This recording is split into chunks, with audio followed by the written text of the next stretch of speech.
जहां middle east में मैदान जंग बना हुआ है और वर्ल्ड वॉर की तरफ दुनिया आगे बढ़ रही है। ऐसे में सऊदी अरब की गद्दारी और बेगैरती भी सामने आ रही है। लेकिन आपको बता दूं कि सऊदी अरब चाइना के भी करीब हो चुका है।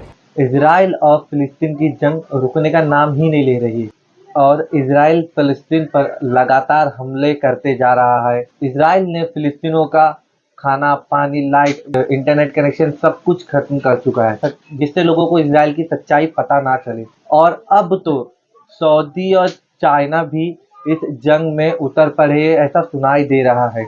कई लोग जो इजराइल का सपोर्ट कर रहे हैं, क्या उन्हें पता भी है कि वो किसका सपोर्ट कर रहे हैं? फिलिस्तीन में रहने वाले लोग आतंकी हमले कर रहे हैं तो किस तरीके से सच है, और जो इजराइल कर रहा है आखिर क्या वो आतंकी हमला नहीं है? आज हम आप ऐसी वीडियो देखेंगे रजा भाई की, जिन्होंने बताया है, और हम आपको भी दिखाएंगे। मैं काफ़ी दिनों के बाद वीडियो डाला क्योंकि कुछ प्रॉब्लम आ गई थी, जिसकी वजह सॉल्व करने में थोड़ी देर हो गई। छोटा चैनल है, इसकी वजह से थोड़ी प्रॉब्लम हो जाती है सॉल्व करने के लिए, पर कुछ नहीं, आप लोगों की दुआ और आप लोगों की सपोर्ट से इंशाल्लाह ये चैनल भी एक दिन ज़रूर बड़ा हो जाएगा। और आखिर कब ये जंग रुकेगी, यानी कि ये वॉर रुकेगी? अगर ये वॉर नहीं रुकी तो वर्ल्ड वॉर शुरू होने की भी आसार बढ़ जाते हैं, जिससे सबको तकलीफ हो सकती है। जो लोग ये सोचते वो फिलिस्तीन में रहे या वो इजराइल में रहा तो उससे हमें क्या करना है, पर अगर ये जंग नहीं रुकी और ये बढ़ते गई तो ये वर्ल्ड वॉर में भी तब्दील हो सकती है, जिससे सबको नुकसान हो सकता है। फिलहाल तो जो फिलिस्तीनियों पर अत्याचार हो रहा है उस पर सोचना चाहिए। हम तो आज़ादी से घूम रहे, उठ रहे, बैठ रहे, खा रहे और कई जगहों पर घूम रहे, पर फिलिस्तीन में जो रहने वाले लोग हैं उन्होंने कई दिनों से ना खाए ना पिए, और जब वो सोते हैं तो भी इस डर के साथ सोते हैं कि कहाँ से पता नहीं मिसाइल गिर जाए। तो आइए ऐसी ही वीडियो हम आपके साथ शेयर करें। सलाम, नमस्ते, सत श्री अकाल। मैं हूं रज़ा और आप देख रहे हैं रज़ाग्राफी अनस्क्रिप्टेड।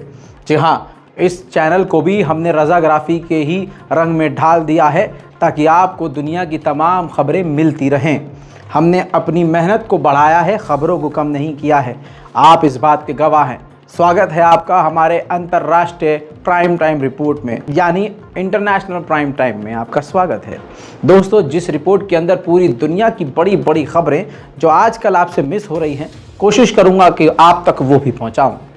मेरे दोस्तों, आपको बता दूं कि जहां मिडिल ईस्ट में मैदान जंग बना हुआ है और वर्ल्ड वॉर की तरफ दुनिया आगे बढ़ रही है, ऐसे में सऊदी अरब की गद्दारी और बेगैरती भी सामने आ रही है। लेकिन आपको बता दूं कि सऊदी अरब चाइना के भी करीब हो चुका है।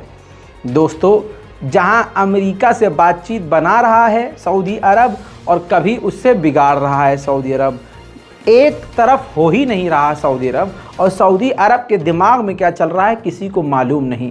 लेकिन एक बात तो है, जो खबर आपको बताने वाला हूं, अमेरिका को ये बात पसंद नहीं आने वाली।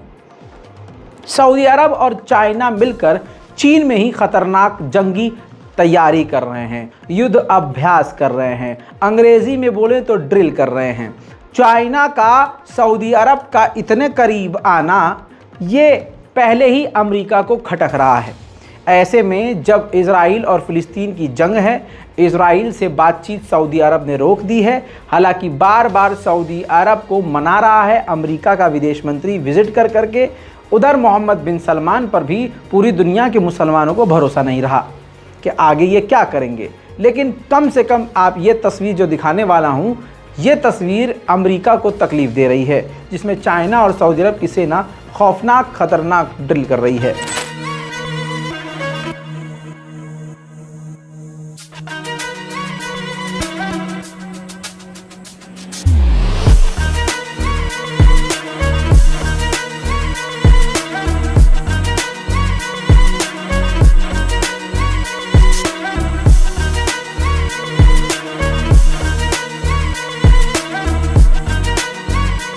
मेरे दोस्तों, आपको बता दूं कि अभी एक रिपोर्ट जारी करी थी अमेरिका ने, जिसमें अमेरिका ने बताया था कि बड़ी ही तेज़ी से चाइना अपनी न्यूक्लियर पावर को बढ़ा रहा है। ये बात भारत के लिए भी खतरे वाली बन चुकी है। ये बात सभी जानते हैं, इसमें कुछ ढकी छुपी बात नहीं है। इस पर रूस ने चीन का साथ देते हुए कहा है कि हम चीन के साथ हैं। चाइना किसी के लिए खतरा नहीं है, बल्कि चाइना के लिए खतरा बढ़ रहा है। इस वजह से वो अपनी ताकत को बढ़ा रहा है। हालांकि अमेरिका से बातचीत करने को चाइना तैयार है। चाइना के राष्ट्रपति शी जिनपिंग ने साफ कहा है कि भेदभाव वाली बात खत्म करके बिल्कुल निष्पक्षता से हम बात करने को, यानी चाइना की गवर्नमेंट बात करने को तैयार है अमेरिका से। उधर मेरे दोस्तों एक देश को आप पूरी तरह से भूल गए हैं इजराइल और फिलिस्तीन के मामले में, वो है सूडान की खबर। सूडान में पता है पिछले 6 महीने से जो सिविल वॉर चल रही है, उस सिविल वॉर के चलते हुए 9,000 आम नागरिक और मिलिट्री पर्सन्स को मिलाकर मौतें हो चुकी हैं। Just imagine 9,000। दोस्तों हालत इतनी खराब हो गई है कि 5 मिलियन यानी 50 लाख से ज्यादा लोग उस देश को छोड़ चुके हैं, इधर उधर जाकर रह रहे हैं। आस पड़ोस के देशों के लिए भी खतरा बढ़ रहा है, जिसको देखते हुए पैरामिलिट्री और मिलिट्री एक बार फिर से बातचीत करने को तैयार हैं, जो आपस में भिड़ रही थी, और अमेरिका और सऊदी अरब और फ्रांस के साथ मिलकर बातचीत करके मामले को हल करने के लिए तैयार हैं। दोस्तों कनाडा और भारत के रिश्ते कितने खराब हो गए हैं मोदी जी की विदेश नीति की वजह से, आपको मालूम है। बता दूं कि भारत से तमाम कैनेडियन एम्बेसडर और काम करने वाले लोग निकल चुके हैं। भारत ने सबको निकाल दिया है और भारत जो है किसी भी कैनेडियन को वीज़ा नहीं दे रहा था। लेकिन एक बार फिर से खबर आई है कि अब मोदी सरकार नरम पड़ी है और एक बार फिर से कैनेडियंस को वीज़ा देना शुरू किया है, लेकिन काफ़ी बड़ी शर्तों के साथ। दोस्तों भारत जिसकी मदद करता है वही भारत के टपले मार के चला जाता है। मोदी सरकार का फेलुअर समझें या मैं क्या ही इसको समझूं, आप कमेंट कीजिएगा। 56 इंच की छाती वाले के सामने ऐसा दम कोई दिखा रहा है वो श्रीलंका है। भारत ने साफ तौर से कहा था कि चाइना का जासूसी जो आपका समुद्री विमान है ये नहीं आना चाहिए हब्बनटोटा पोर्ट पर, श्रीलंका से कहा था। और अमेरिका ने भी कहा था कि भारत के लिए खतरा है, जो आप बार बार श्रीलंका को कहा था कि आप बार बार हब्बनटोटा पोर्ट में ये चाइना का जासूसी विमान आता है, आप उसको खड़ा होने देते हो महीनों महीनों तक। इससे भारत की वो खुफिया जानकारी, भारत के हथियारों की जानकारी, भारत के मिसाइल लॉन्च की जानकारी चुरा लेता है।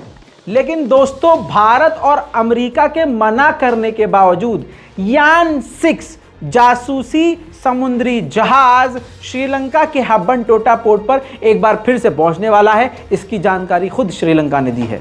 बाबा जी का टुल्लू अमेरिका और भारत को दिखाने की हिम्मत कर रहा है श्रीलंका। आइसलैंड एक छोटा सा लेकिन बहुत खूबसूरत देश है, यहाँ पर कभी प्रदर्शन नहीं होता है। आपको बता दूं कि इतिहास में सबसे बड़ा प्रदर्शन वहाँ इस वक्त औरतें कर रही हैं। 1 से 2 लाख औरतें सड़कों पर उतरी हुई हैं। इनकी डिमांड यह है कि इनको मर्दों जैसे राइट्स नहीं है, मर्दों को जो हक है वो हक इनको नहीं दिया गया है। तो जो हक मर्दों को है वो हक इनको दिया जाए। अपने हक के लिए लड़ रही हैं और ज़ोरदार प्रदर्शन चल रहा है। अल्लाह जाने इनको कौन सा हक चाहिए। अंग्रेज़ वैसे भी इतनी आगे हैं, लड़की लड़की से ब्याह कर रही है, लड़का लड़के से ब्याह कर रहा है, लड़कियों को सारे अधिकार मिले हुए हैं। लड़की क्या नहीं कर रही, बिना शादी के किसी भी लड़के के साथ रह लेती है। और नौकरी में तो हमें लगता है कि लड़कियां हमसे भी आगे हैं, मर्दों से भी आगे हैं। लड़कियों को ज़्यादा प्रिविलेज मिलती है, लड़कियों को ज़्यादा ऑफर मिलता है, लड़कियों को ज़्यादा छूट मिलती है। दुनिया के सामने ये तमाम चीज़ें मौजूद हैं, लेकिन पता नहीं लड़कियों को क्या चाहिए। दोस्तों आप खुद भारत में देख लीजिए, महिलाओं की अगर बात करें तो एक गरीब आदमी खेत बेचकर अपनी बीवी को पढ़ाता है, वो फरार हो जाती है किसी और के साथ। ऐसा ही एक और मामला आप सुन चुके हैं, सब कुछ बेच बाच के लड़का जो है अपनी पत्नी को पढ़ाता है, वो कलेक्टर बन जाती है, उसका चक्कर कहीं और चल जाता है, मुंह पे लात पड़ जाती है पति कहीं। और कानून माशाल्लाह ऐसा है कि उसको ही दहेज प्रथा लगा के उसको ही बंद करवाने की बातें हो रही हैं। और वो कहता है अरे दीदी, अरे किसी की दीदी माफ़ कर दे यार, गलती हो गई, तो ये जिसके साथ है ना जा रहे भाड़ में जा। तो ये दोस्तों इक्वल राइट, ये तो ज़्यादा राइट लड़कियों को दिया हुआ है भाई साहब, कानूनी ऐसा है। मैं तो भारत की बात कर रहा हूँ, बात तो वहाँ की हो रही थी आइसलैंड की, लेकिन यहाँ का भी, क्योंकि हम यहाँ रहते हैं, हम देख रहे हैं लड़कियों की हालत ऐसी है भाई साहब। अगर किसी को माँ बाप ज़्यादा लाड प्यार करते हैं, मैं ऐसे कई लोगों को जानता हूँ, कई लड़कियों को जानता हूँ कि घर में अब्बा ज़्यादा प्यार करते हैं तो लड़कियाँ एकदम नंगाई पे उतारू हैं। क्लब में जाएंगी, क्लब में नौकरी करेंगी, दारू भी पिएंगी, ठीक है। बाप को पता भी चल गया तो बाप बेचारा करेगा क्या, लड़की को घर से निकाल नहीं सकते। तो वो भी बड़ी इक्वल राइट की बात करती है, अरे नहीं नहीं नहीं लड़के ये काम करते तो हम भी क्यों। तो मतलब अब ये नंगाई हो रही है कि जो भगवान ने, ईश्वर में, प्रकृति ने, अल्लाह ने जो मर्द और औरत के बीच फ़र्क बनाया है, ये ससुरे उसी को ख़त्म करना चाहते हैं। अरे भाई तो अब और क्या राइट चाहिए, अब आदमी बच्चा पैदा करे हैं, समझ में नहीं आ रहा चाहिए क्या औरत को यार। चाहिए क्या औरत को? रूस के डिफेंस मिनिस्टर ने कहा है कि हमें अपने सरकार के द्वारा ऐसे हथियार मिले हैं कि हमने उन्हीं हथियार का इस्तेमाल करके हमने यूक्रेन के 24 फाइटर जेट को मार गिराया है। 24 फाइटर जेट, बड़ी बात है। Сбили 24 самолета за 5 дней. За 5 дней. उधर ज़ेलेंस्की ने कहा है कि सर्दियां आ रही हैं, बिजली की ज़रूरत है। हमारे बिजली के पावर पॉइंट पर अगर रशिया ने हमला किया तो इस पर हम जवाबी कार्रवाई तगड़ी करेंगे। तस्वीरें मैं अलग से नहीं दिखा सकता, ये तस्वीर देख लिया। रशिया ने अपने न्यूक्लियर मिसाइल का सफलतापूर्वक परीक्षण कर लिया है। अमेरिका जहां फिलिस्तीन का नरसंहार करने में व्यस्त है, उधर पीछे से रशिया ने अपने बॉम्बर, परमाणु बॉम्बर को भी उड़ाया। दो खबरें हैं, अपनी मिसाइल, परमाणु मिसाइल का टेस्ट भी किया है जो सक्सेसफुल हुआ है, साथ ही अपने परमाणु बॉम्बर को भी उड़ाया है। देखिए खौफनाक खबर तो यह है, ये देखिए यूक्रेन के न्यूक्लियर पावर प्लांट के पास खतरनाक हमला हुआ है। अब हमला कोई और तो करेगा नहीं कि हाँ हमास वाले यहाँ हमला कर रहे हैं, फिलिस्तीन वाले यहाँ, नहीं, यहाँ रशिया के अलावा कौन हमला कर सकता है। आर्मीनिया मौके का फायदा उठा रहा है। आर्मीनिया के प्रधानमंत्री निकोल पाशियान ने कहा है कि हमें अब ज़रूरत नहीं लगती है कि रशिया के बेस हमारे आर्मीनिया में हो, क्योंकि आर्मीनिया से जो रशिया ने वादा किया था वो पूरा नहीं कर पाए हैं वो, इस वजह से हम नया पार्टनर ढूंढ रहे हैं। रशिया को तगड़ा झटका।